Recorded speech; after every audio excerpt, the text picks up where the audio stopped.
দৈনিক ৰাশিফলৰ শিতানলৈ সকলোকে স্বাগতম জনাইছোঁ।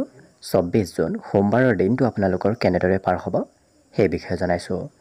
মেষ ৰাশিৰ ব্যক্তিসকলৰ কিবা দায়িত্ব আনক দিবলগীয়া হোৱা দেখা যাব। বৃষ ৰাশিৰ ব্যক্তিসকলৰ শিশুৰ পৰাও কিবা কথা শিকিব পাৰিব। মিথুন ৰাশিৰ মনে বিচৰা কামত অংশগ্ৰহণৰ যোগ দেখা গৈছে। কৰ্কট ৰাশিৰ বিপৰীত লিংগৰ ব্যক্তিৰ পৰা সহায় লাভ কৰিব।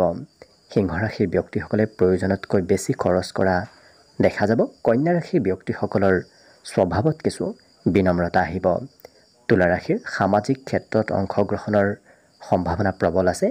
বৃশ্চিক ৰাশিৰ ব্যক্তিসকলৰ খং অকণমান বৃদ্ধি পাব। ধনু ৰাশিৰ মনত বিভিন্ন চিন্তা চলি থাকিব। মকৰ ৰাশিৰ প্ৰিয়জনে অকণমান খং কৰা দেখা যাব। কুম্ভ ৰাশিৰ সঞ্চয় কৰা ধন কামত আহিব। আৰু শেষত মীন ৰাশিৰ ব্যক্তিসকলৰ আজি মোবাইল আৰু টিভিত ব্যস্ততা বাঢ়িব।